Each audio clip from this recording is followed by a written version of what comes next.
going to be talking about religion and Druid links to Christianity and the importance of the Druids in the founding of Christianity in Britain. The fact that it was only the Christians and the Druids who were persecuted by the Romans, everybody else seemed to get away with it. And the concept now is to really try and see where the links between the Druidic knowledge and works, how they tied in with what was going on at Karsag. We located the restart of civilization, agriculture, to a small group of survivors from global catastrophe in the Rikaya Basin south, which is that red dot in the middle of our image. Now it's 25 miles west of Damascus and 8 miles north of Mount Hermon. We have interesting clues here because in the Arab literature it said that the Garden of Eden was 25 miles from Damascus, of course, which it is. The other interesting thing is that when Muhammad died, the first major centre for Islam was at Damascus, and they built the great mosque in Damascus on the site of the temple of Baal-Hadad, which was the old Canaanite god who became a sun god under the Romans. So the extraordinary links between Islam and Damascus and Karsag within the records. Mount Hermon's called the Snowy Mountain, or Mountain of the Chief. In the Hebraic literature, the sons of God lived near Mount Hermon. So we have all kinds of links which help to confirm the story. The other clues are these. We have Baalbek a very short distance away. We also have Sidon and Tyre. You can see them here. There is Sidon and there is Tyre. Two of the oldest and greatest trading cities, said to be Phoenician, but of course they were very much older under the name of the people of the land of Canaan. And the land of Canaan in this area had much greater sophistication before even Mesopotamia and Egypt. Now, even in 3000 BC, timber was being exported from Tyre to build structures and buildings not only in Egypt but also in Mesopotamia. So the cedar forests, which cover this whole area, are a key part and a key link in our story. We also have the story of Osiris, who was chopped up into bits and how he was put in a box and floated to Tyre. And this is obviously a distortion of an ancient story, but it's the links between Egypt and Tyre and the whole world in these two famous ports. And certainly Alexander the Great was told that the oldest cities in the world were Tyre and Sidon. We've got the two big rivers here, which are the Orontes, which runs north. You can just see that running up here to Oms, and then to Kadesh, which is very important historically, and Ebla, and out to the sea. And we're going to visit Urugrit, or Ras Shamara, which is further up, where there was a kinship school. And down here we've got the Litani, which runs south, and then out to the sea and southern Lebanon. So that gives you the picture of where things started from, and you'll probably notice there are so many interesting names which all link with our history and past. So it doesn't take much to see, quite apart from the farming issues and the origin of all the crops in this area, that we've got so many of the important sites and so much respect is paid to this area within history, even, as I say, particularly within Islam. Although Islam became confused, in my opinion, because in 1400 they began to think that Mecca and Becca were particularly important and moved south. And there is a book called The Bible Comes from Arabia, and this is largely because of the migrations of people from this area right the way down the Rift Valley to Aden and into Ethiopia. And we find the same names running right the way through, but the source of the names comes from this particular area. And I believe that there's a misunderstanding, and that Adam building the first temple or the first structure was in fact Cain building the platform at Baalbek in the Bekaa Valley. And I believe there was a confusion about mixing Bekaa with Mecca. And there's a very good paper by an Islamic scholar which I believe and it will be on my website soon, which makes this explanation. But we have to remember that this whole period is 9,500 BC, running right the way through to the time of Christ, which is an enormous time span. And we have migrations of people away from this area and back to this area when the climate changed. So it's these extraordinary migrations of people right the way down into Africa. And we find in Johannesburg, we find the Lemba tribe calling themselves Jews, and genetically they're related to the Levi family. So that group of people who are predominantly black in Johannesburg, wonderful people, they have a right to say that we are related to the Levi family coming from this part of the world. So we find this extraordinary diffusion of peoples and knowledge from this particular area. And we'll be talking about the people who came into Britain, the Cimmerians, Cimmerians, Cymri, Omri, all these links. And we find that there were big migrations of what I call all groups from this area, moving across Europe by land and particularly by sea, because they were terrific sailors and mariners with ocean-going ships from the earliest days. And we find that the families in this particular area had relations all over the world. And we come to the story of Jesus, and we're looking at Jesus' family having very strong links over many hundreds of years, maybe thousands of years, with the people who migrated to Britain. And remember Joseph of Arimathea, or Arimathea, which means actually crown prince, not a town. We will see from Lawrence Gardner's work the reasons why he was considered to be the same person as James the Just. He was Jesus' younger brother.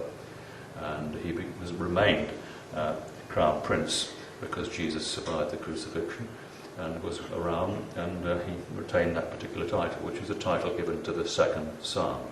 And remember, Jesus was on the line of David, and Joseph was a metal worker, a master craftsman, a tecton, and we have all the traditions within the family linking to Britain and the British royal family, and the trade in metals from Britain to the Near East, which was going on probably from 3000 BC.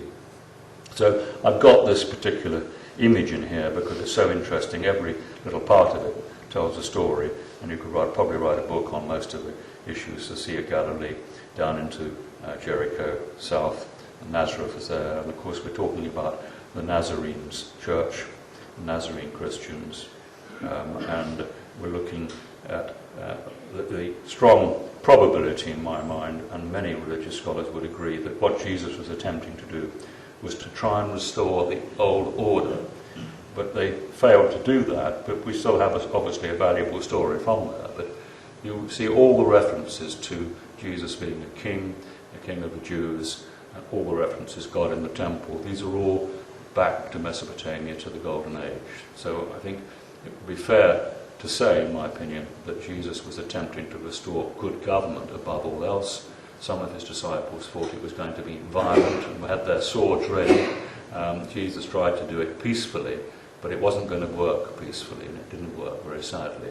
And this was part of this long-running battle between the Roman Empire, which had taken over the concept of the privatization of land rather than the common ownership of land, which was a key part in this whole story.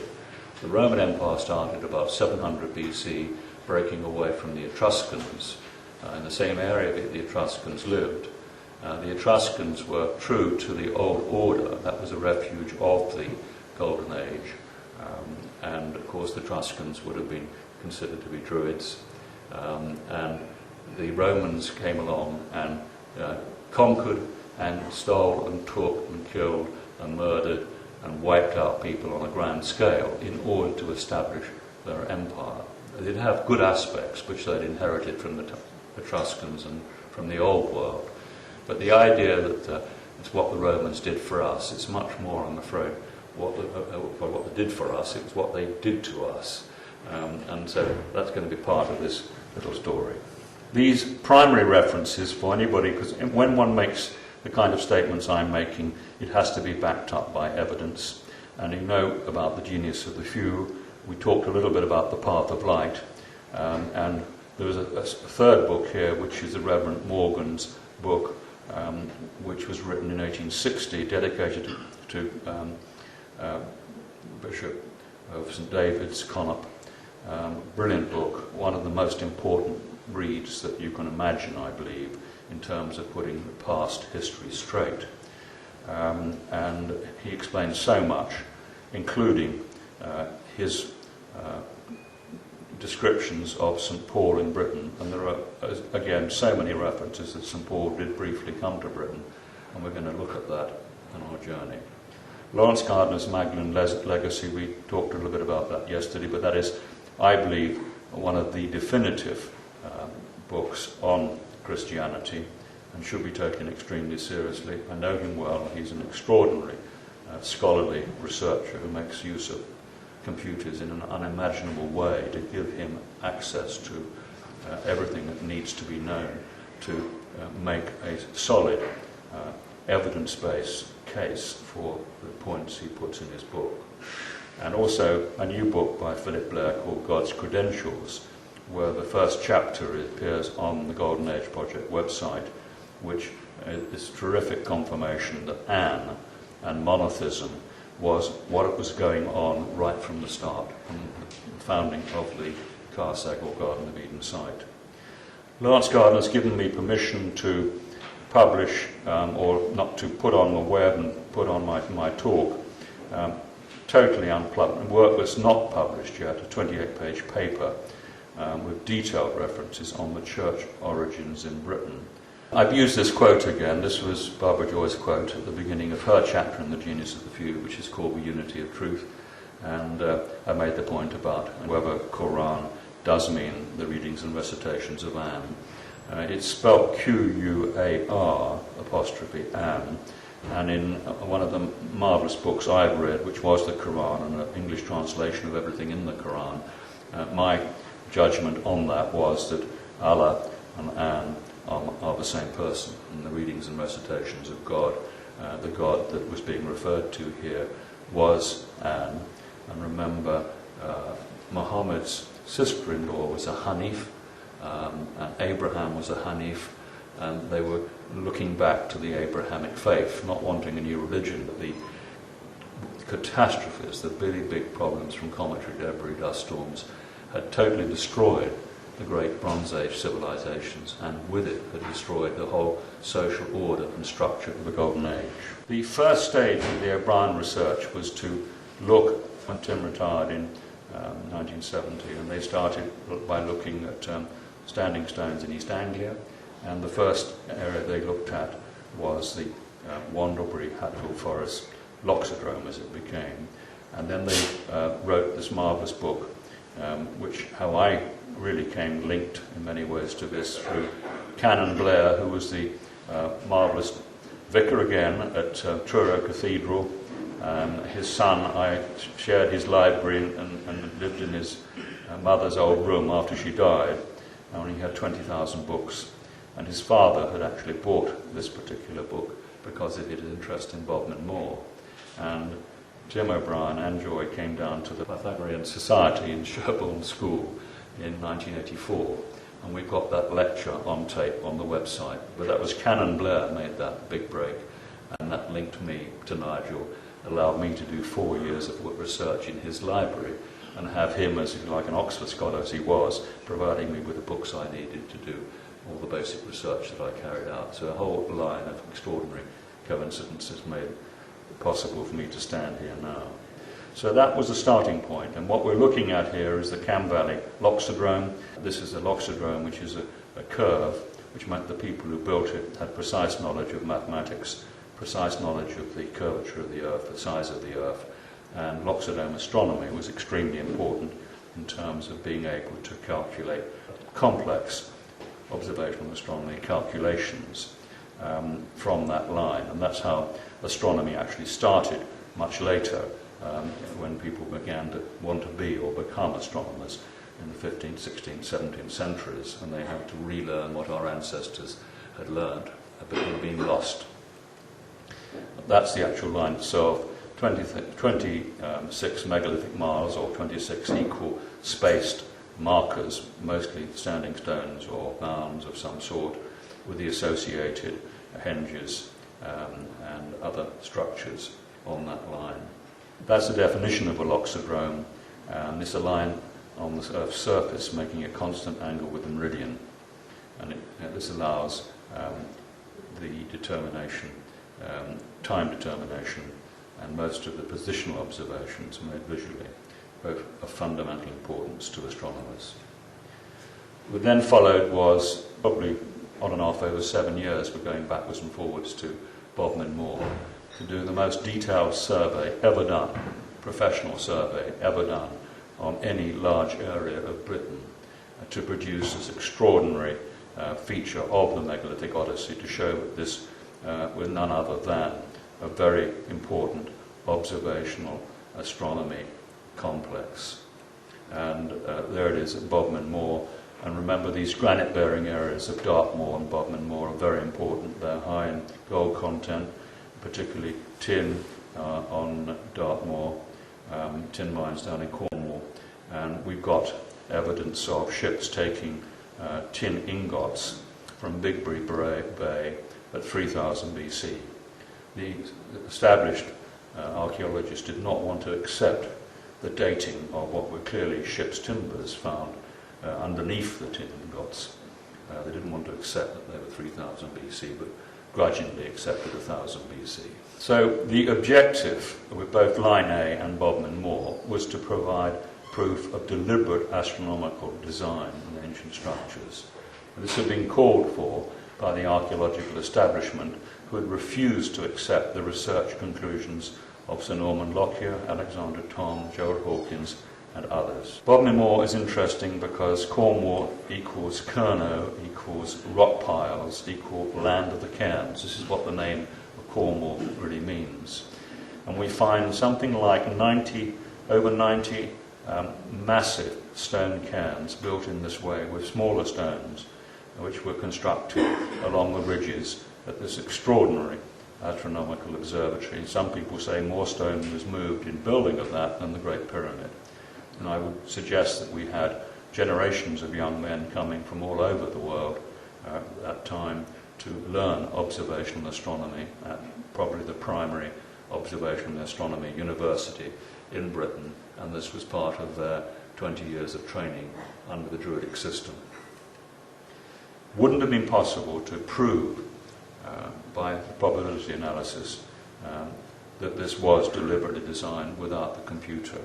And so back in 74, in the 70s, Tim O'Brien had mastered the art of the computer and was able to write the software and was an expert in those skills because of his job as one of the world's leading exploration geologists. Nobody else would have done it. It was one of those interdisciplinary skills which was necessary to reach these conclusions. And as we talked about yesterday, the big issue is about wholeness. It's about multidisciplinary approach, looking at the big picture and finding people with the right knowledge and skills to be able to solve specific problems when we're analysing and looking at history. The conclusion was therefore that there were 28 primary detonations and therefore proof of astronomical design. And Tim had pointed out that the Druids who ran such universities and were described as missionaries from Sidon considered that the secular pursuit of scientific knowledge was of first importance. They were not religious. Their primary role was knowledge. Scientific knowledge was of first importance, and the secular pursuit of scientific knowledge. It's so important to get this message across that ancient peoples were not religious in the way we see religion today. It's part of our problem. Got this hang-up about religion or having to have a religion. And atheism is another religion which seems to be equally damaging to the concept of understanding things as being part of a fringe cult somewhere. To Arthur de Nan, we have the story of the people of the god Anne, and they arrive suddenly in Ireland, and there's a lovely quote which is translated as, "The men of science were gods and the laymen no gods." Druid history, serpent means wise man or woman. We touched on that yesterday. Is associated with these arrivals, providing an unbroken links to the two-eyed and one-eyed serpents in Egypt. I am the serpent, Carsac, I am a serpent, I am a druid, was their statement. In an Irish manuscript it is written that all those who are adepts in the druidical and magical arts are the descendants of the Tuatha Dé Danann, the people of the god Anu. In Southern Ireland there is still a saying, wise as the Tuatha Dé Danann. The Isle of Man was named after Danann Manahan, who set up a mystery school on the island and was famous for his powers to transport huge blocks through the air. His ship had no sails or oars, but went wherever he wanted it to go. And it looks as though his ship may well have been a Rua, but we won't deal with that at this particular point in time. The serpent was subsequently the totem of the house of David, and which they precede the Persian Magi, Egyptian and Canaanite priests, as well as the Levitical, Brahmin and Essene traditions. Very important point too, that annual councils of kings and Druid advisors to kings took place over the millennia in the original homelands. In Sumeria in the earliest times, the kings all met in council at Surupa, and the king of kings, who was appointed during whenever there were problems or wars or difficulties, the king of kings was called Shishak. We also have Ozymandias as the Greek name for king of kings, and in Britain it was the Pendragon, in the Saxon world it was the Bradwald. And so the kings worked in council. It was rather like a very sophisticated UN, where the people who went to the meetings were actually qualified to do the job and were able to appoint a man who was going to solve a problem if it ever arose. So we had a great system, simple system, of the best men doing the job to sort out kings who were bent or doing things wrong, or problems which had to be sorted out, and that may well have been having to deal with the consequences of global catastrophe. This is a quote on the Druids, and the Druidical schools were being formed, which were to hold knowledge to be their hereditary right, as Julius Caesar, and such as could make discourses to their scholars concerning the stars and their motions, the magnitude of heaven and earth. These are quotes which come from Caesar, which confirm what I'm saying of what Christian Lebron found. Julius Caesar comments, they have adopted the Greek alphabet.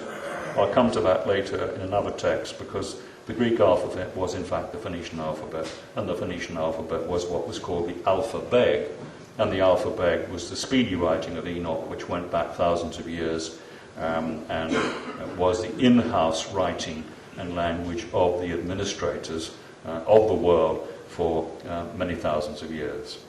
They had, their belief was in the indestructibility of the human soul. They held various discussions and lectures on astronomy, the extent and geographical distribution of the globe, on the different branches of natural philosophy, and on many problems connected with religion.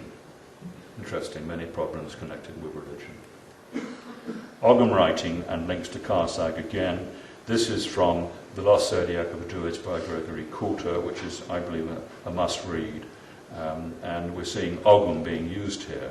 It says Ogham was based on the Greek prototype. In my opinion, Ogham was based on the very early alphabet, which one reads all about in a book called The Phoenician Letters, which describes very clearly that in-house they used, amongst the kingship schools and the elite, they used the speedy writing, and they provided a picture language, picture and symbol for ordinary people. Hence we get the hieroglyphs and the early Sumerian pictorial text, the Chinese pictorial, the Easter Island pictorial, the Minoan pictorial, all would go back to one very simple pictorial language, sign associated with the sound.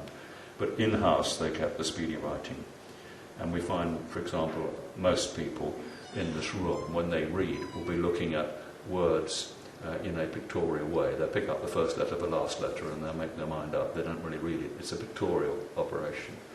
And so it's very important to realise that spatial memory was essential for hunter-gatherers, and that's the way that the rulers, if you like, communicated with ordinary people, the same way that we provide people with road signs if we're crossing Europe, which we all understand.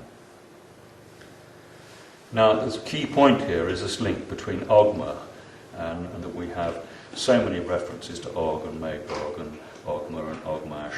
And I showed you a picture of Shamash, which goes back to Ugmash, and then to one of the leading seven rishis, or seven sages, or seven two-eyed serpents, we find Uta, who is a key figure.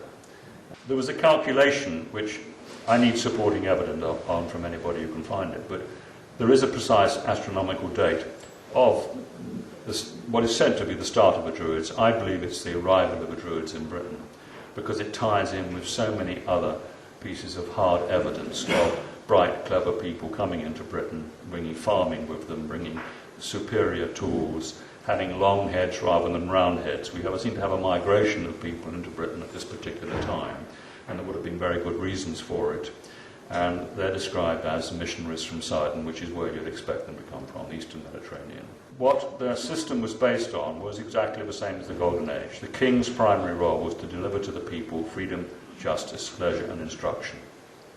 Neither God nor king or the people were above the law. I think that these were the edicts of Anu and Enil, and I explained that yesterday at the top of the Hammurabi Code, Stele in the Louvre. It actually says these are the edicts of Anu and Enil. And Anu and Enil also appear in Enuma, Anu and Enil, which was the Sumerian Encyclopedia of Astronomy. The Indo-European languages, I've translated it here as Druid and translating it as strong knowledge. It means strong, bright, clever, intelligent people. And we say we find distinctly long-headed people constructing the earliest long barrows and observatories around this time in the British Isles, with a wide introduction of mixed farming methods. In the Somerset levels, we've got, at this specific date now, comprehensive and complex timber trackways were built across between the islands of the Somerset levels. Superior access of green jadeite and other quality materials were introduced along with a range of improved skills. We're going to look and see what's special about Somerset a bit later on, because Summer, Summerland, some people thought it was the place where they grazed cattle in the summer lands, but it looks to me, and others too, as though there's a very strong link between Summer and Summer, and Somerset and Somerton, and Glastonbury, and what was going on. And we're going to see some of these extraordinary clues later on. Ballasnap Observatory on the Cotswolds, this very early date, long-headed people buried nearby, observing in just a few degrees off north towards the Leonids, where the meteor showers come from. And we have this cycle. They were worried about the sky falling. My opinion is that this was an observatory. They got in at this end here to observe. That is just where the Leonids come from. These were simply places to keep out of the bad weather. So most of the wind is blowing from west. So there's two holes here, and one in case the wind was blowing from the east. And here, when people from the village or whatever wanted to come up and have a good look at what's going on, they had a degree of shelter here looking north. And so this wasn't, in my view, a chamber tomb at all. It was superb stonework, and the finest stone waller in Gloucestershire, who's referred to in H.J. Massingham's wonderful book about the Cotswolds, said he would rather spend his holidays up here looking at the skills of the corbelling and the stonework at Ballasnap than going anywhere else in the country. How was it that they reached perfection in that art, and that we've never improved upon it since? Here we have long-headed and round-headed people, and we find this trait even today in certain areas of Britain. It's very strong genes or resemblance, rather like dark hair, red hair. We find this distinction between round-heads and long-headed people. It doesn't mean that if you're a round-head you're any less clever than a long-headed person, but it's a distinct characteristic which was at one point in time followed very, very closely by our archaeologists, because they felt that that people were either primitive or they were clever like us. In reality, they hadn't really got a clue about what they were talking about. The basic doctrine of Druids, apart from all their other skills, which covered everything in my opinion, was that without freedom of will, there is no humanity. Freedom of conscience was both the birth and breath of manhood. The essence of the soul was will. And we're going to return to this concept that to every human being, their free will is their most important attribute. And when their free will is removed or eroded in any form, it creates big problems for everybody. And so the essential Druidic message. And the reason why I would persuade you all to be Druids rather than anything else is that you can help those people who are Druids now to look deeply into their past and begin to realise what was so important about the Druids and different about the Druids. And the two areas were this crucial aspect of freedom of will. Without freedom of will, you cannot have humanity, which needs really thinking about in an inhumane world. And the belief in the transmigration of the soul also seems to be very important from the kind of science we're now seeing and beginning to understand, and finding that all the ancients believed in that. We perhaps don't know scientifically whether they're right or wrong, but let's give them the benefit of the doubt and see whether science can eventually prove them right. Because certainly their knowledge in the past in so many areas was so much superior to ours. The early classical writers, Pomponius Mela called the Druids masters of wisdom. There is a big point here by Diodorus Siculus about having to have somebody, a philosopher, who would be there for thank offerings and to be there to supervise the performing of a sacrifice. The whole issue of sacrifice has got completely distorted, in my view. Being a practical country person and a farmer, we should be paying the utmost respect to our animals when we say to them, goodbye, we're going to eat you now. And an enormous trouble was taken to do that in a respectful way. And the last thing that anybody wanted was any stress hormones in the meat. And at Baalbek there's even text saying that if any animal is not willingly coming onto the area where they're slaughtered, if they're not willing and relaxed, then they go away until they can come in willing and relaxed. And religious slaughter is, we know about it because we all bitch about it in terms of Islam and kosher, but in reality it's as important a part of our lives that we slaughter our animals and put our animals out of their misery in the most humane way, should they, as in many cases they will anyway, be sick, old, suffering, going back. So when we're culling deer, for example, we're wanting to take out the animals which are weak, which are sick, which are going to suffer if they stay alive. And this was the same with people. There was less worry about death because they believed in the transmigration of the soul. And people who were incurably ill were dispatched in this way, in a ceremony, rather like a funeral.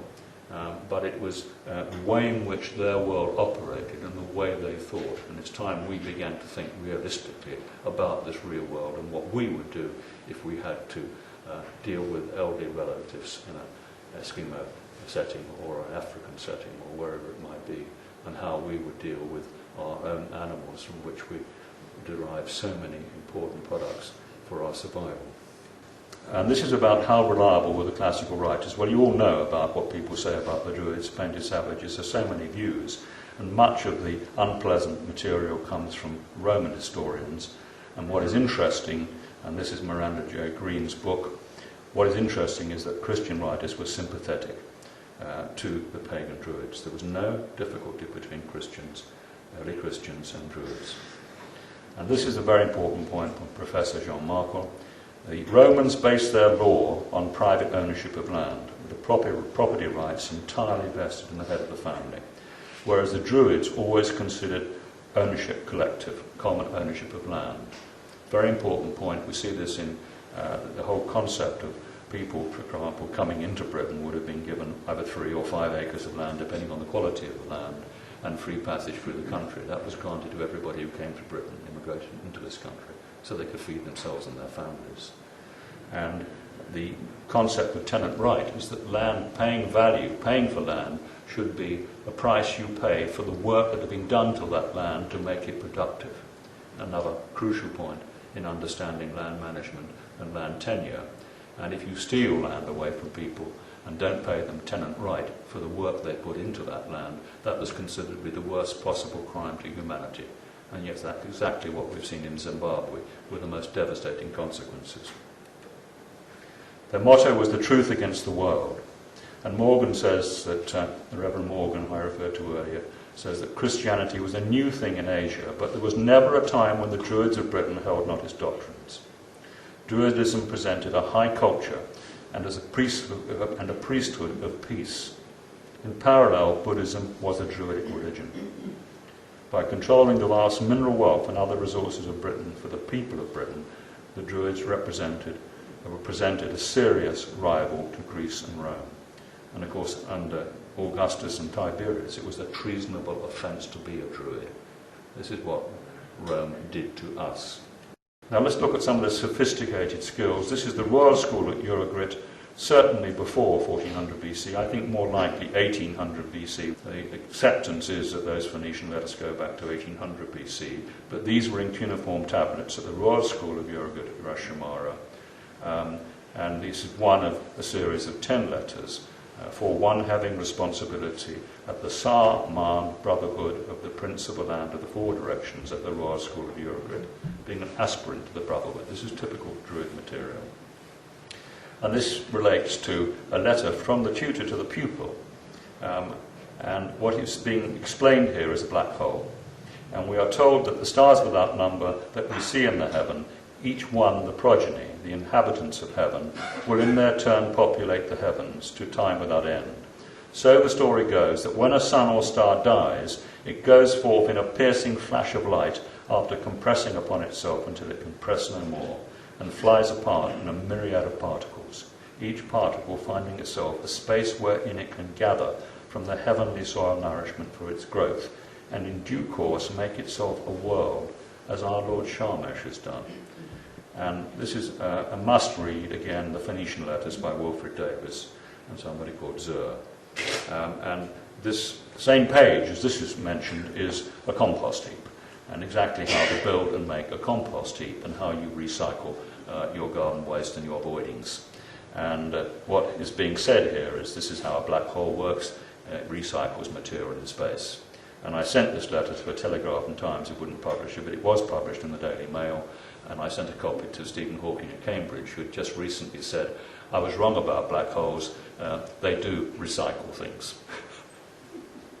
That knowledge is being taught to sons of kings in 1800 BC and before. That is the level of sophistication we're talking about, and that is proof of it. People doing extraordinary things at 7,500 BC at that site. But this is a later version of polished obsidian. And we still don't know how the obsidian was polished to that kind of quality.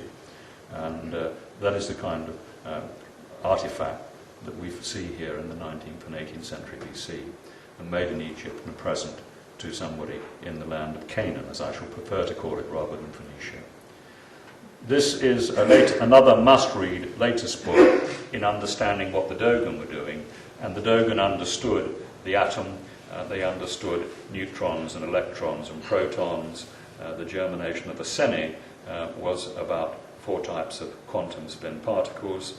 The spider of the sene, whose threads weave 266 seeds of Amma, much as string theory tells us all matter is woven from strings. Basic creative impulse of the gods, from whom all these particles emerged, which is stated in terms that run parallel to the concept of the 4 basic quantum forces. So today, in Africa, the oral evidence which the Druids would be passing down is still being passed down by survivors of that great culture, using the Egyptian hieroglyphs to explain these scientific principles. It's one of the best pieces of evidence we have that we have lost the plot completely in our modern age. Bush-Barrow lozenge. This was a 9-fold geometry which produces acute angles which define the range of sunrises at the latitude of Stonehenge. Now it's specifically for the latitude of Stonehenge, and the Clarendon gold plate on the right was at a more southerly location where the angles were different. And it looks from the differences there that may well have been originally from northern France, but that was found at Dorchester, and the Bush-Barrow lozenge was found near Stonehenge. And that's what was lying across the chest of a tall man, measuring 7 inches. Fantastic craftsmanship. Absolutely wrecked during restoration and is in the Devizes Museum. And some people have actually said it should be one of our most prized artifacts from archaeology in this country, but most people haven't heard of it. Polished copper mirror.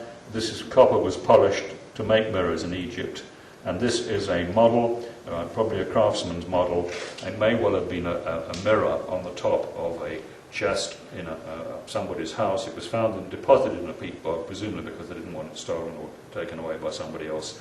It's a concave bronze disc, which when polished would have made, because it was concave, would have made an excellent telescope. Gold leaf all round on the outside.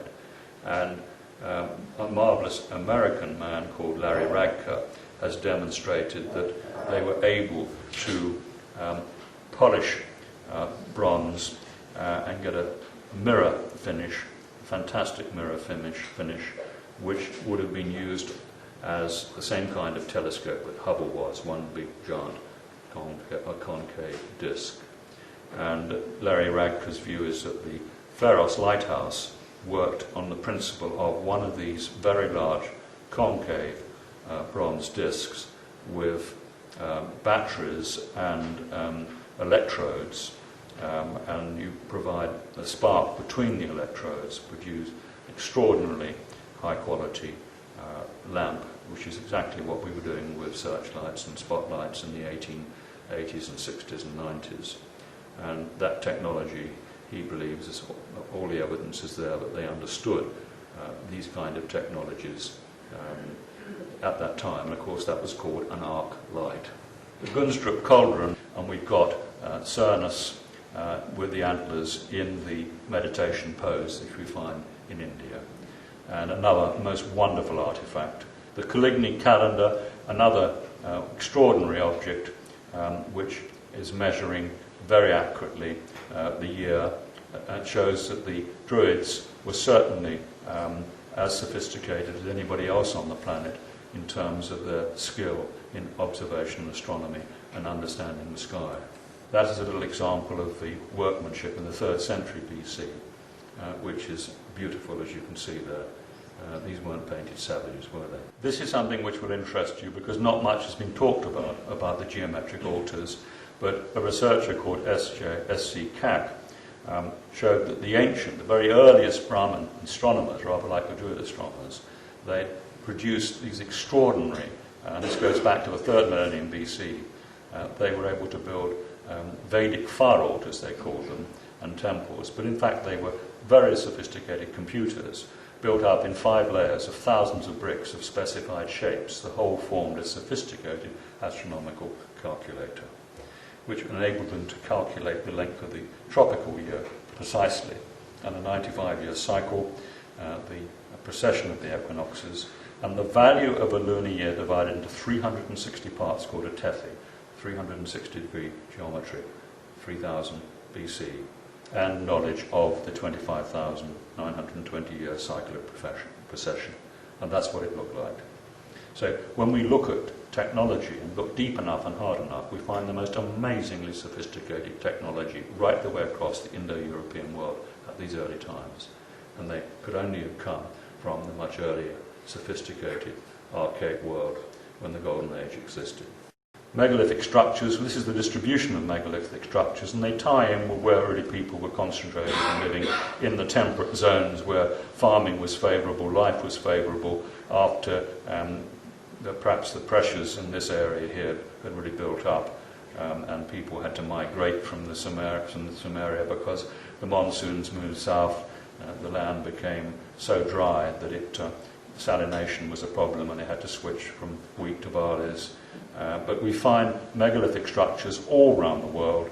Madagascar, just a little example, coincides nearly always with mineral or metal deposits, and this coincides with the only place where we find the ring-tailed lemur. And we find the ring-tailed lemur tattooed on people going down the Silk Road here at this date of 2700, when people were moving from Sumeria down the Silk Road into northern India and into China, with Nung Ti being a Sumerian man who was called by the Chinese Hung Ti, first emperor, and Shen Nung was the same person as Sargon the first. And the dates have to be revised because it seems clear that the dates are wrong for Sargon the first, who was about 2700 BC.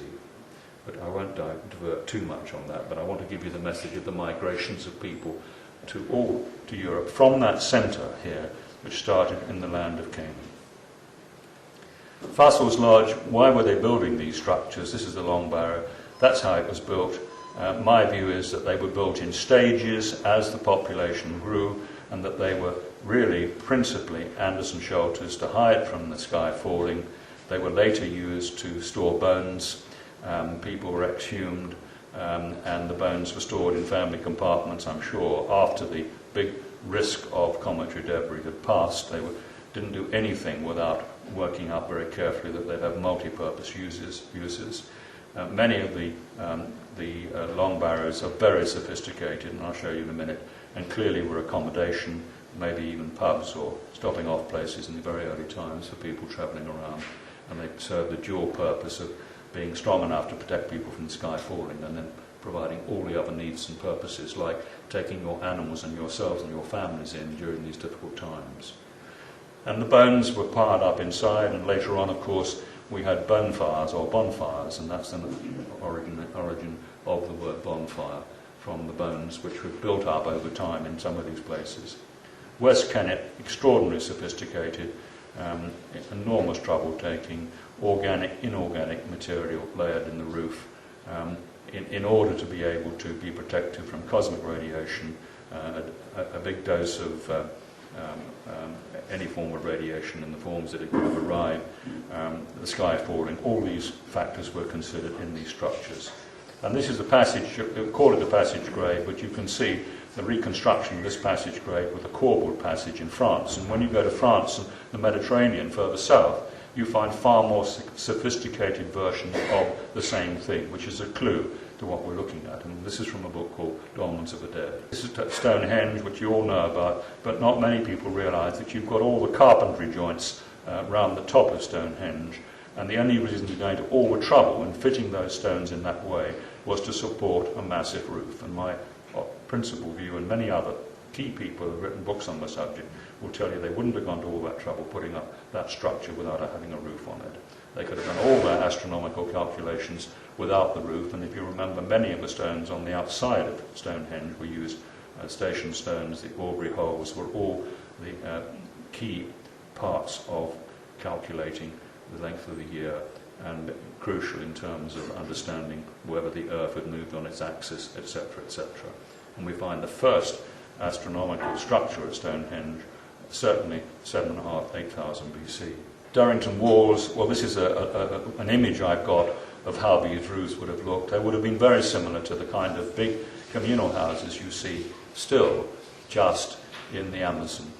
Same principles, same complex.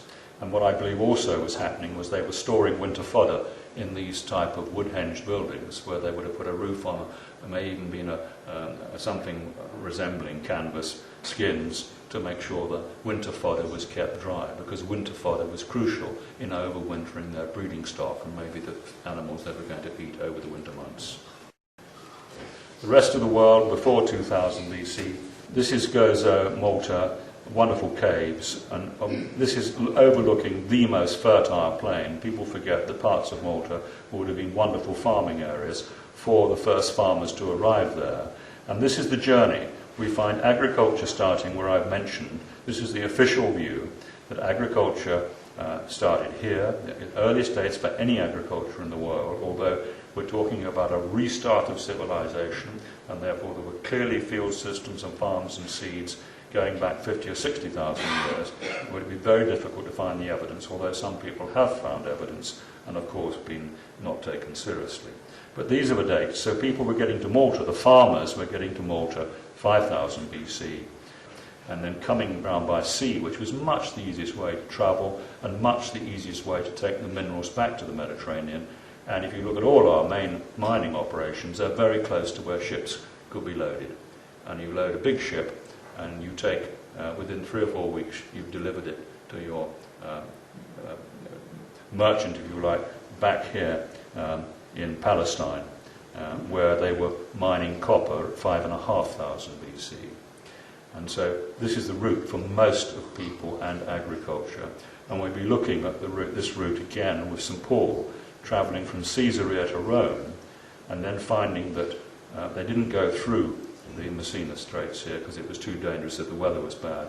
They would go round Sicily to Rome, and we find St. Paul being shipwrecked on Malta and then disappearing off the map for about a year and a half, and that's where we believe he could have and would have probably, if he had any brains, jumped on the next boat going to Britain, and that would have taken him to Britain and Spain, because we know he taught in Spain and then arrived in Britain. But that's a bit of a diversion, what we're going to talk about later. This is the marvellous structures in Malta, and you'll see the similarities between these massive structures and Skara Brae and the ones in Spain, which give us the clues that people wanted their principal buildings, their administrative buildings, to be immensely strong so that they would be protected from the sky falling and that they could continue whatever the world threw at them. That is, you can see the actual structure, the city-state system still, the community buildings here, they all had community buildings and centres, always close to where the agriculture was, and that's a perfect representation of agriculture, being close to where the great tamons, as they were called, En or On, whichever way you look at it, and that's where the word temple evolves from. Temple evolves from an administrative building. And mosques, remember, are almost totally administrative buildings with hospitals, schools, just about every facility and service, and they more closely resemble what was originally in place in the Golden Age than our churches do. As is an illustration showing slab roofing, but people wanted to know how they were roofed, and we've seen from the earlier dolmens that they knew about corbelling, and it's clear that we have a situation here where this is a model showing how those roofs were made, which was corbelling of these massive blocks, which would have made it, you can see, immensely strong. They were building caves. The people who survived in the early times lived in caves, so let's build a cave and then we've got a chance of surviving. This was the way in which people thought in those times, this is my view. And then they covered them with earth to make sure they were really waterproof. And we see this, remember, at Newgrange and Knoll and many other places, and our dolmens and our long barrows are always covered in a thick layer of earth, and they had a mixture of organic and inorganic material. The hypogeum was hollowed out of the rock, so they're able to make a whole series of buildings underground. We find this in Cappadocia, and we find that design of roof, which was to try and create a lovely building underground, they showed there that what was happening, they knew about corbelling at that time, and their knowledge may well have gone back several thousand years earlier on that. And remember, these structures are 1,000 years before the pyramids. That is Hakar Kim, and you've got the northern maximum position of moonset, you've got the sunset, midsummer, and all the buildings on Malta were aligned in this way. And remember, the Victorian architects still put up their houses to the basic alignments. And I remember living in a house built by Ernest Jimson, the arts and crafts movement, which was my home for 12 years in Gloucestershire. And I remember looking out of my window directly square on the setting sun, midsummer, and it was absolutely square to the house. They were doing it then. And here you've got the sunsets opposite a small rectangular doorway. And so they had these holes and doorways, small ones, so that they could still do their observational astronomy even when things were getting tough outside. And that is an image of all the Malta structures and the alignments and the fact that they've got that all planned in. And Skara Brae, very, very similar.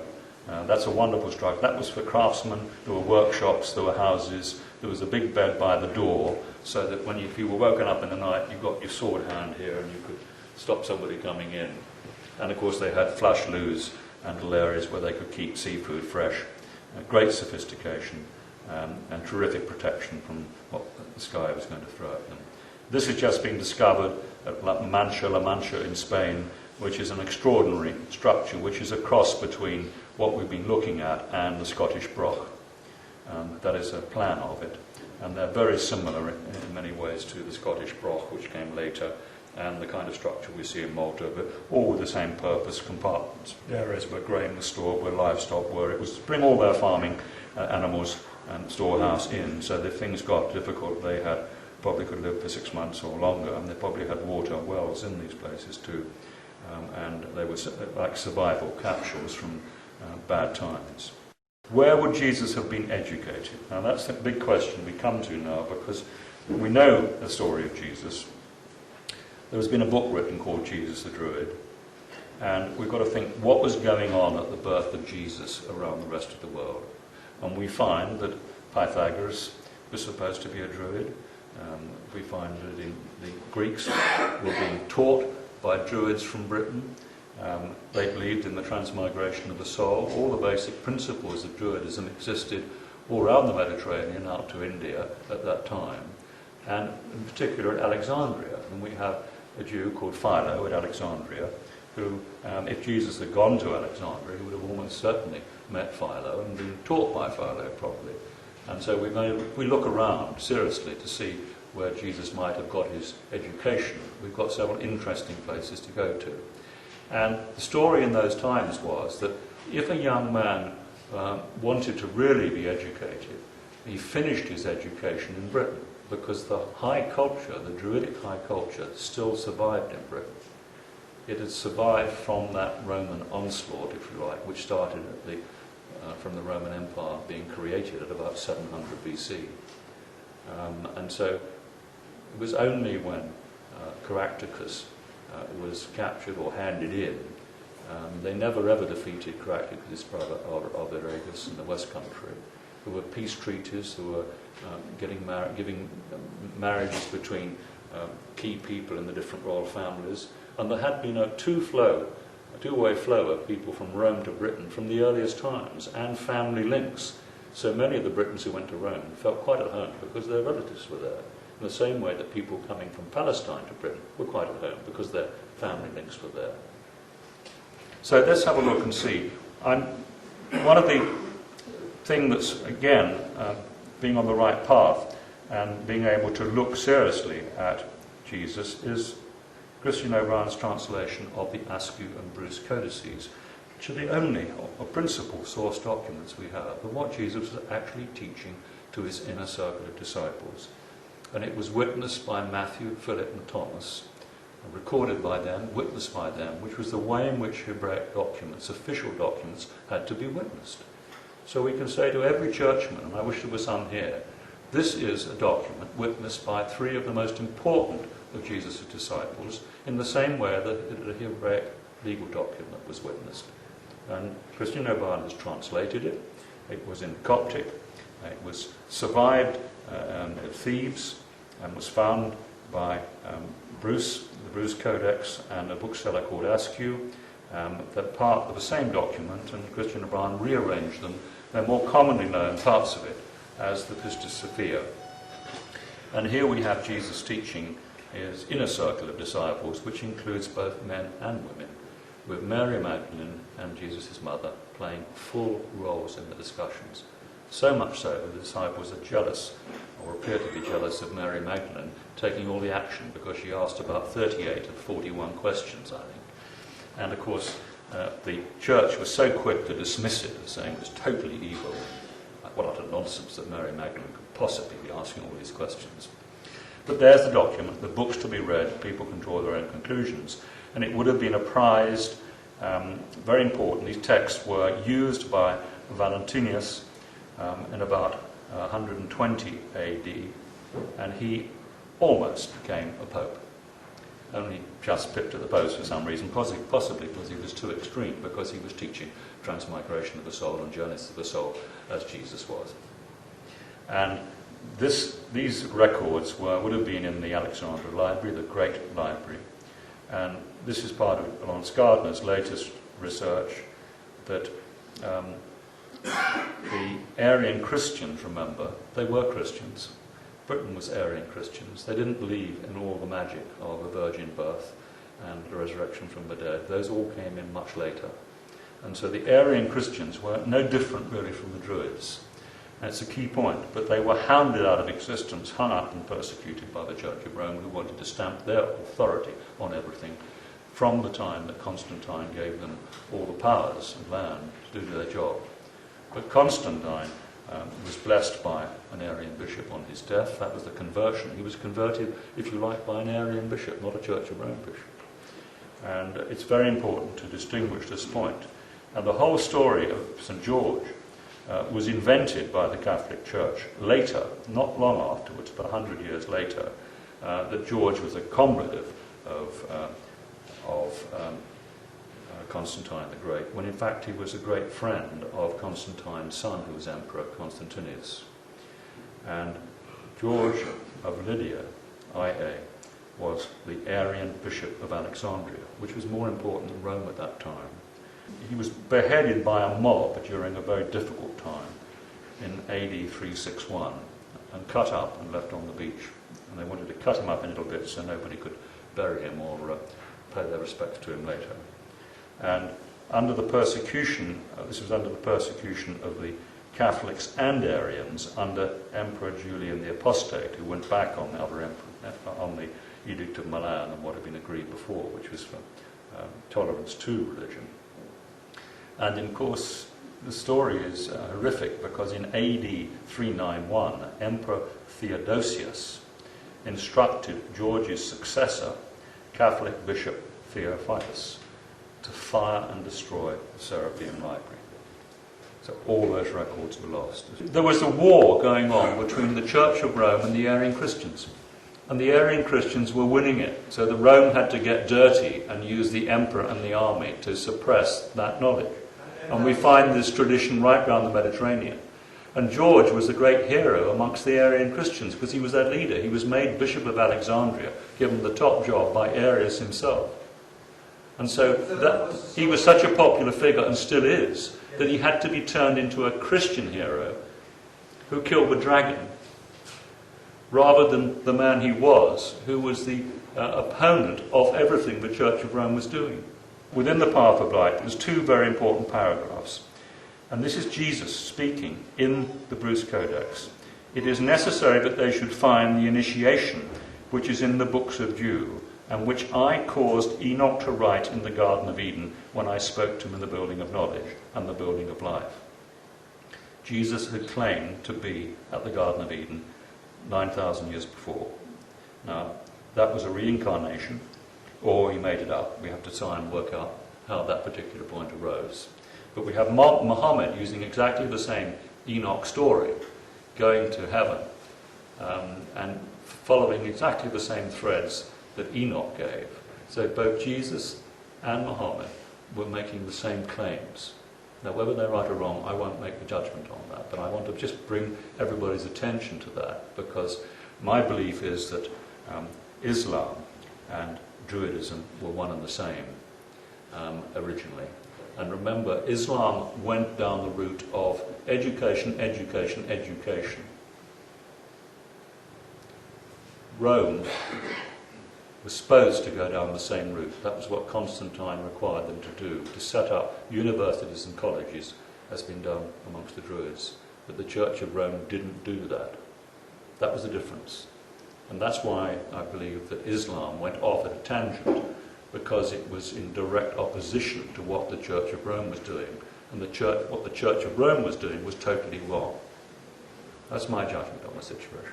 In this book, extraordinary book and the translation, Christian O'Brien, because he looks at it from a secular point of view and understood the Eastern religions, he makes a clear point that what Jesus is doing is providing scriptural evidence that Jesus taught Shura Shabbat Yoga and should be recognized as a perfect living master. And Shura means soul, Shabbat means word, and Yoga means union.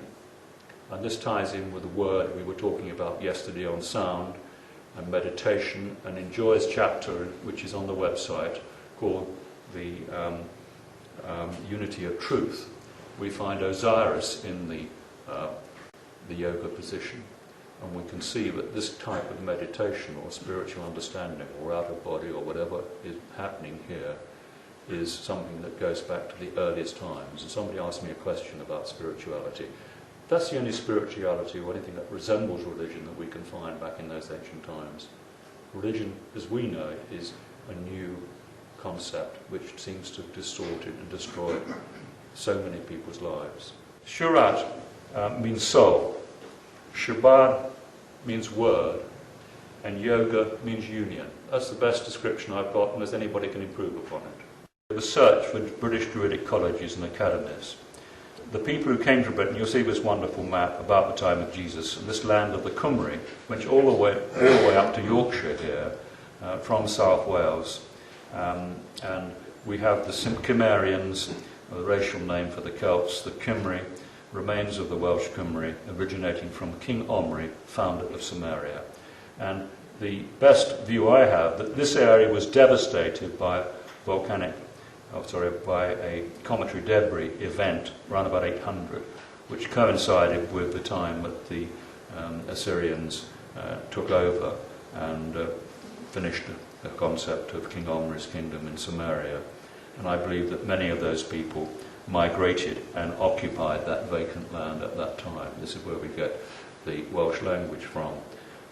And I've made the parallels in other talks about the similarity between the Hindu way of speaking, the Welsh way of speaking, and also the Hebrew way of speaking, because those languages are always very closely linked. And if you listen to a Welshman, listen to an Indian, and my life, you've got extraordinary similarity in the sounds that all those people make. And this shows this extraordinary link we have. And this is where we find, of course, if it had been Samaria, then I believe that these people would have not been far distant relatives from Jesus and his family, going back many generations. In fact, we all go back, in population dynamics, we all go back to those single Y chromosome of 50,000 BC. So the Celts, inhabitants of England and Wales, the Kelts, inhabitants of Hibernia, Ireland, Gaels, the inhabitants of Scotland, Gallic, the people of Gaul, now France. Ethnically, they're all the same people. The meaning of the word in each case is stranger, indicating that the Celt, Gael, and Gaul were strangers in the land in which they dwelt, not an aborigine as some would have us suppose. There clearly are, genetically we know that there are a remnant group, which we call Picts and Cornwall on the west coast, which link with the Basque and the Berber and the earlier times, but the large proportion of immigrants came from the Mediterranean. And that's what the genetic evidence shows, although some of them may well have been come from Spain, stopped off on Spain on their way and moved north from Spain to Britain. Copper mines, that was a big attraction. This is the Great Orme mine near Bangor in Wales. And the word Bancorum or Bangor, to some language experts, does mean college or corps or academy. And I'm going to suggest that we've got a Druidic academy, Bangor-on-Dee. This is just a little example of long barrows in Derbyshire, where the lead outcrop is. We've got henges, all those henges. We've got lung barrows. They're going to be very early dates. They must be, I would have thought, 3,500 or earlier. And what people were doing was mining the lead. Why? Because it contained up to 17% silver. And it was very easy. It was on the surface. Very easy. And the ship, and you see these rivers here, they would have taken that lead very quickly down these rivers to the sea. This is the meeting place of the Druids at Nant Gwynant Valley and Dennis Emrys. There's a lead mine very close to here, and it's interesting to see Druid centres so close to these mineral resources, linking the Druids with the mineral resources. Down just the other side from Snowdon, we're going to see the sacred river to the Druids called the Dee, and this is the Dee, and it runs down to Bangor-on-Dee. And I'm suggesting, I can't prove it, but all the evidence points to it, that this was already established as a major educational establishment at the time of Jesus and at the time that St. Paul decided to visit it. And we're going to follow the history of Bangor-on-Dee because it tells us the history of British Christianity better than anything else. There it is today. You can see the original round structure here in the banks on the river, and it always has had a pretty good banked area around it. And when it was neglected, the whole of this flooded, and the worst floods we've had for a long, long while. But there is a tradition and evidence of a great university here. That is the kind of structure that's typical of the early educational establishments and settlements. And we've got the story of St. Paul leaving Caesarea to go to Rome, which I touched on, coming to Malta, being shipwrecked. The suggestion is, because it's the only gap we can find, of about a year where he disappears from view and then ends up and finds himself back to Rome, but he I believe, took a ship this way, preached in Spain, and went to Britain. And he apparently arrived down on the south coast of Britain, which makes sense. But he headed straight for Bangor-on-Dee, and Bangor-on-Dee has all his traditions within their texts, and there are pages of references to this, and he had his motto on the 4 gates of the university. And this was the main justification here was by Theodotus in 435, but there's the rule of Paul. It was always termed the mother of all monasteries by St. Hilary and St. Benedict. And even Bede, another authors state that the number of monks in it were 2,100, and scholars amounting to many thousands, by contrast to what may be right or wrong, the first Egyptian monastery was said to be founded by Pachomius in 360 AD. These are all references from various sources, very important sources, including the Vatican Museum and Merton College, Oxford, which confirm St. Paul visiting Britain.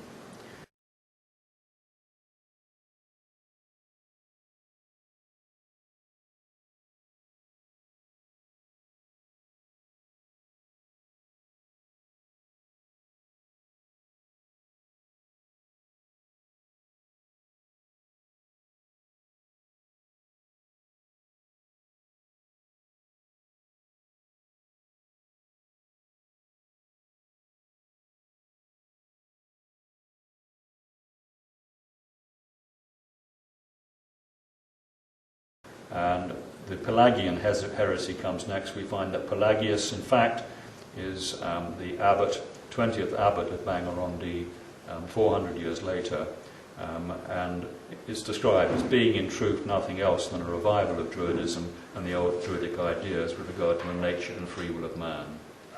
He resigned from Bangor and was sent by a synod at Winchester and went abroad to take on these issues direct with the church authorities in Rome. And one of his quotes is that only in Britain is the British church judged. He wasn't going to take nonsense from Rome, although he was a very wise and probably extremely peaceful man.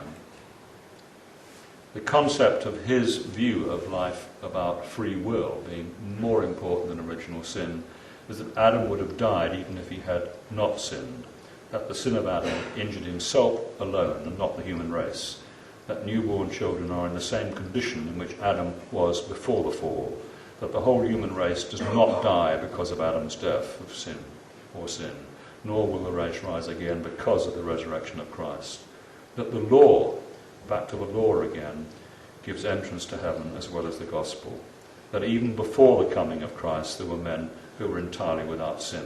And this is because Augustine of Hippo wanted to impose this concept of original sin and divine grace, which is, in fact, I almost use the word mumbo-jumbo, but what I'm trying to say, it was a Catholic constriction placed on people so the church could control them. I want just to read these wonderful statements here, because this particular short section sums up in my mind all we're talking about and shows what went wrong. This is the statement made in 607, a protest by the British Church in refusing to accept St. Augustine.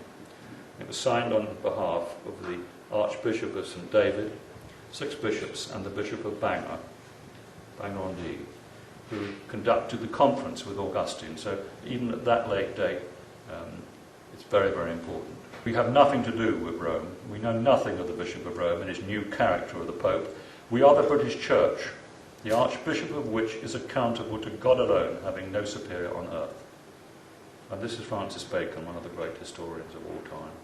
The Britons told Augustine that they would not be subject to him, nor let him pervert the ancient laws of their church. These are comments about Bede, and even Bede making the point that there was a big monastery. And this is 1,200 monks eventually perished at the Battle of Chester in AD 16, effectively because the British Church would not bow down to the Pope. The Northumberland Saxons under Athelfrith had a battle, which is the Battle of Chester. The monks all turned out to fight on behalf of the people, and they were slaughtered. And the big argument is whether it was 1200 or 1800, but it doesn't really matter. It was just the greatest or the worst violation of British history and British people ever, and the more people know about it, the better. And of course, William of Malmesbury, who was very keen to put the record straight and was a brilliant man, and he was totally redeemed by Baronius, the Vatican's own historian, and Polydor Virgilius. And here, somebody, a modern historian, is saying that they were Williams of Malmesbury's figures on the Bangor University were gross inventions, and that there were probably only 12 or 13 people there, because those kind of places didn't exist at that time. This is what modern historians have said. So this is our most precious history being absolutely wrecked.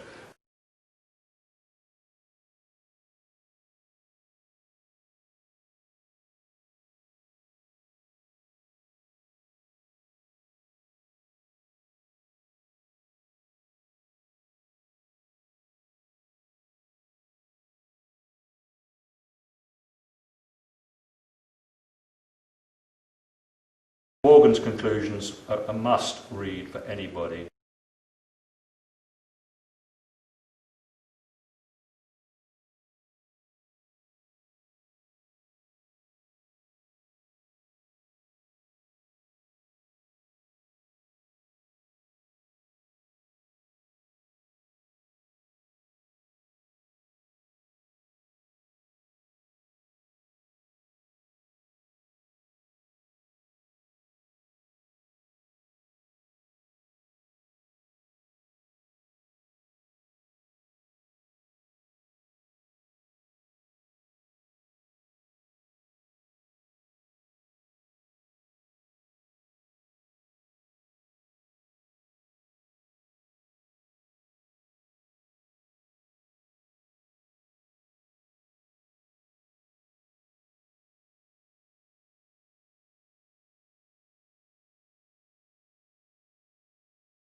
Lawrence Gardner, we've got Linnaeus being the first bishop of Rome, who was the son of Claudia, who was Practice's grandson. We have Baronius and the Vatican archive saying it was on record that Christianity had entered Britain as early as AD 35. Official from the Vatican.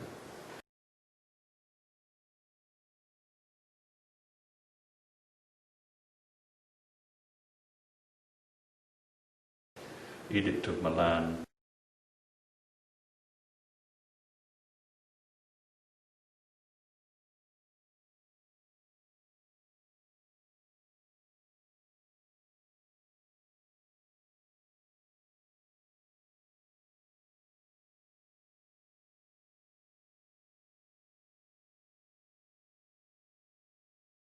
Simon Zelotes, and was the first of the apostles 2 years after the crucifixion, coming to Britain.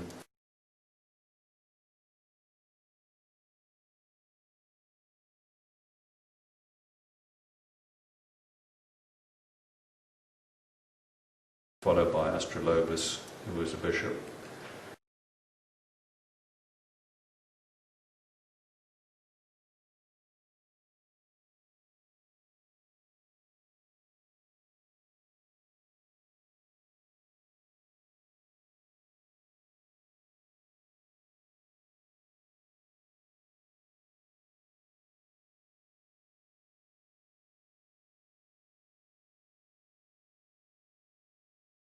Three British clerics took pride of place at the Council of Arles in 314, and then the letter from Augustine to Pope Gregory, which says, written in AD 600, In the western confines of Britain there is a certain royal island of large extent surrounded by water abounding in all the beauties of nature and necessities. In its first Nephites, God beforehand acquainted them, found a church constructed by new human art, but the hands of Christ himself for the salvation of his people. The church was dedicated by Jesus' son, not by Jesus himself, and he dedicated the church to his mother Mary Magdalene, who died in AD 64, the year of her dedication. You can read all about that within the Lawrence Gardner material.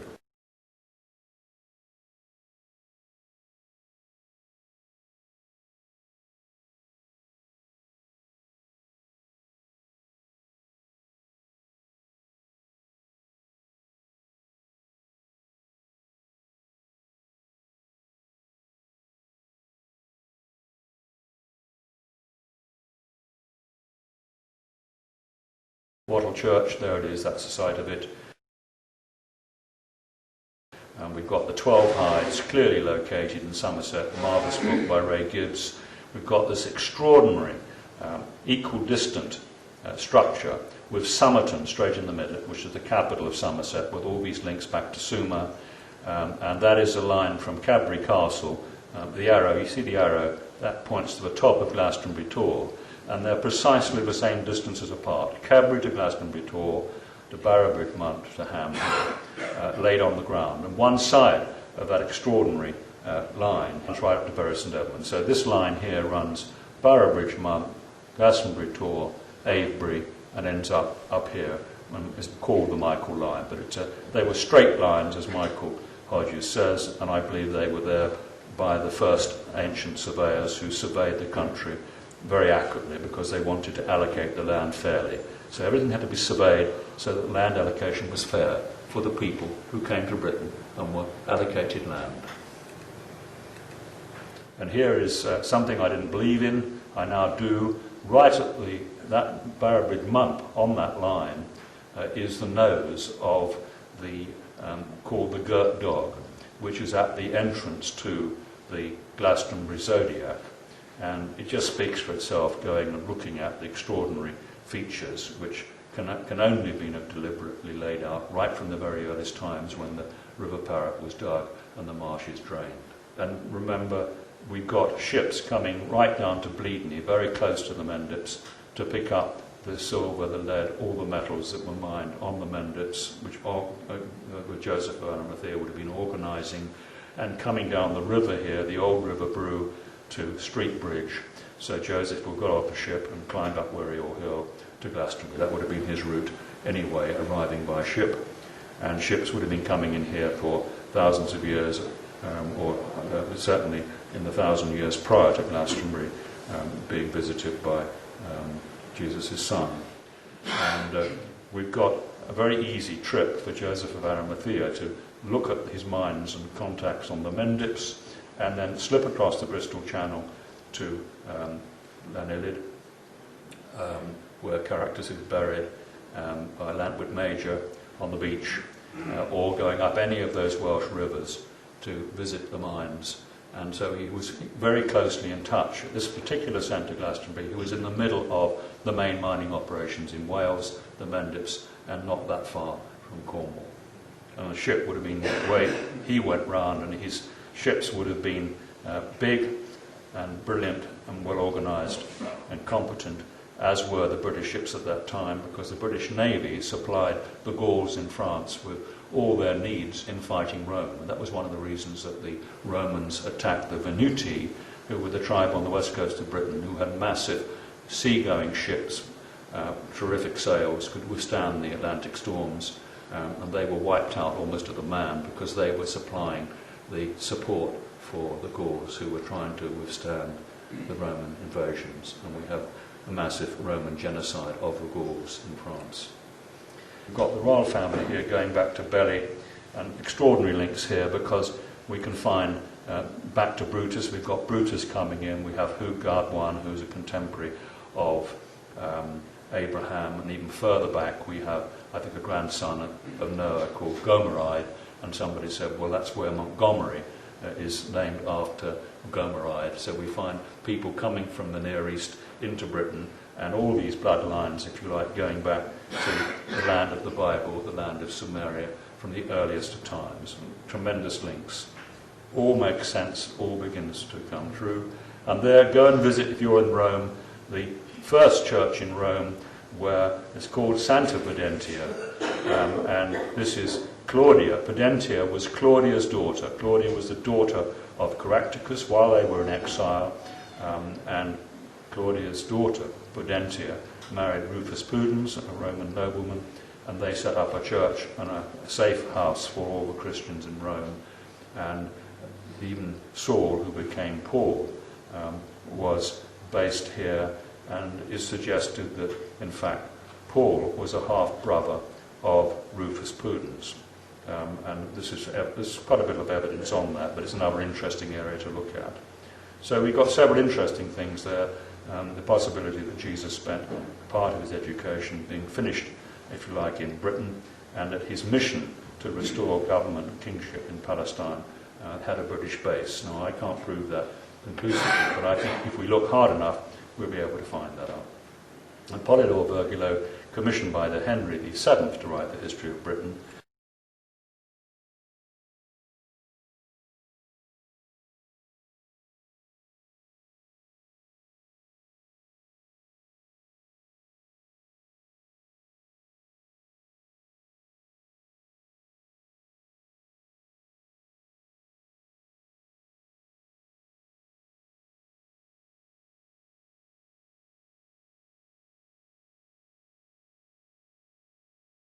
he was the Pope's tax payer, and this is what he says, and we can't have anything better than this because it's confirmed by Baronius. Arviragus was the principal chief in Britain during the Principate of Nero. At this time, Joseph of Arimathea, who according to Matthew, the evangelist, gave burial to Christ's body, either by happenstance or in accordance with God's will, came to Britain with no small company of followers, where both he and his companions earnestly preached the gospel and the teaching of Christ. By this many men were converted to true piety, filled with the wholesome fruit, and were baptized. Those men were assured full of the Holy Spirit. They received the king's gift, a small plot of land about 4 miles from the town of Wells, where they laid the first foundations of a new religion, and where today there is a magnificent church and a Benedictine monastery. The name of the place is Glastonbury. The first beginnings of Christian piety existed in Britain. If they hadn't been trained in Druid qualifications, if they hadn't been on the same path as the Druids, would they have been given a hide of land each when they arrived, which was a tradition for a trained Druid to be given a hide of land? Question, open question to you. There's a big response here, as you can imagine, from the Pope. So they commissioned Baronius to look at the same story.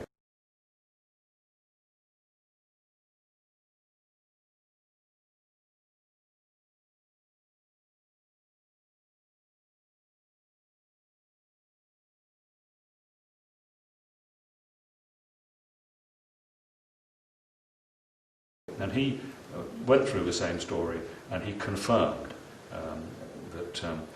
that everything that Polydoro had said was true.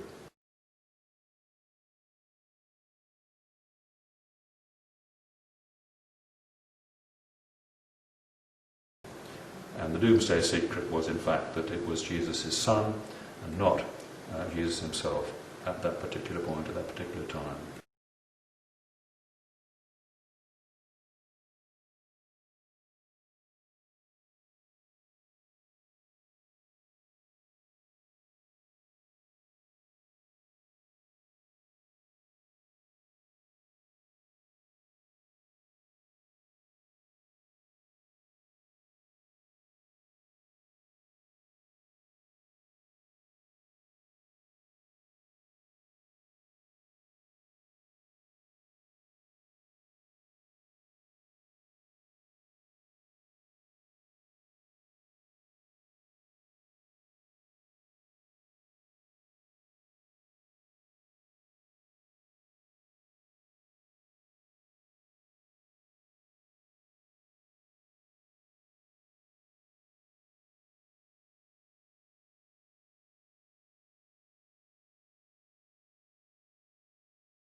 that's the family tree of the genealogy, and the genealogy is clearly stated in the chronology of the Acts of the Apostles, which is a separate document of the Acts of the Apostles, and for obvious reasons it was removed from the record because it shows the family tree and Jesus' three children, Tamar, Jesus too, the Justus, and Josephus.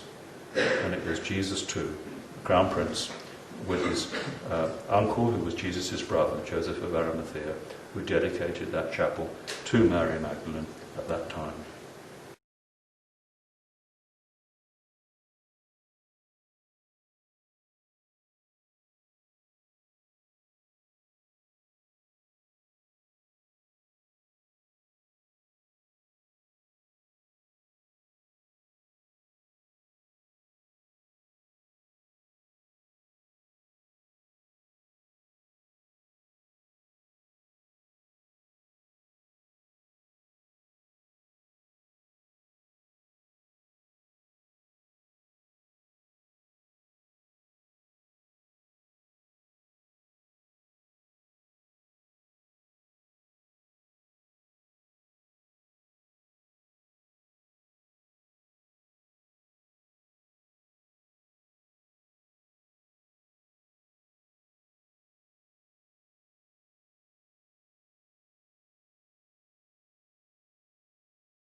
And then we have the first edict against the heirs of Jesus was instituted by Vespasian in AD 70.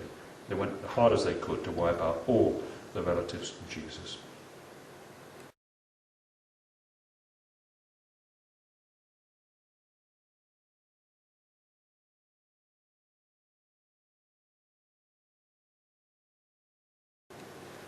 Old King Cole and good King Caractacus is just passing by as well. Bring a bit of lightness into the story.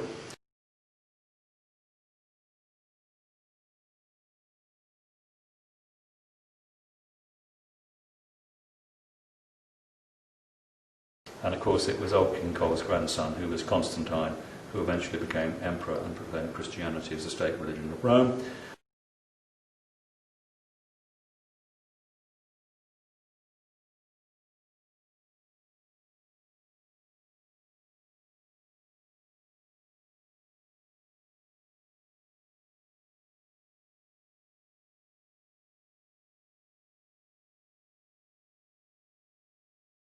And then Rome took it and made it their own and broke all the rules.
Destruction of all the records.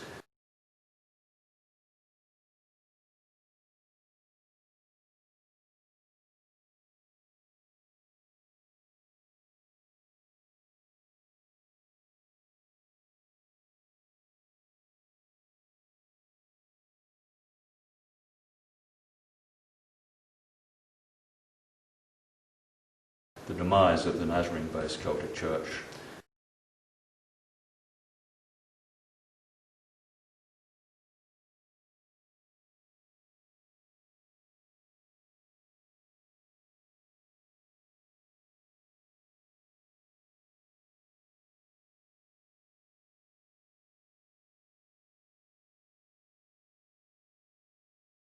And this is the conclusion which I've already gone through. The first beginnings of Christian piety existed in Britain, and its birthplace from AD 35 was Glastonbury.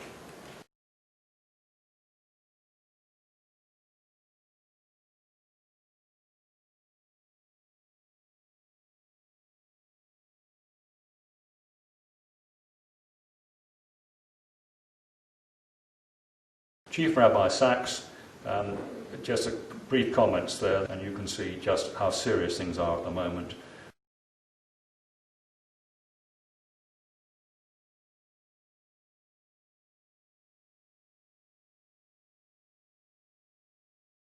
This is what the Catholic Church said on Wednesday, July the 11th. If it isn't Roman Catholic, it's not a proper church. Pope tells Christians. Protestants accuse Rome of lust for power. Unbelievable. We're still fighting.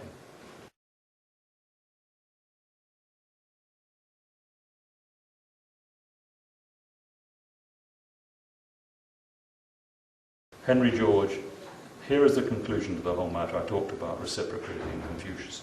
That we should do unto others as we would have them do unto us. That we should respect the rights of others as scrupulously as we would have our own rights respected, is not a mere counsel of perfection to individuals, but is the law to which we must conform social institutions and national policy if we would secure the blessings of abundance and peace. Nobody's ever put the modern world in a better context than that, and that was for the First World War. Giordano Bruno, he had reached the conclusion that I believe I've reached, and I hope many other people have reached, that we find God all around us, and it's here in ourselves, in nature. It's the Great Spirit of all our so-called primitive indigenous peoples who understand the Great Spirit. And this is this wonderful quote: "We seek God in the unchangeable, unalterable laws of nature, in the reverential disposition of the mind directed towards those laws.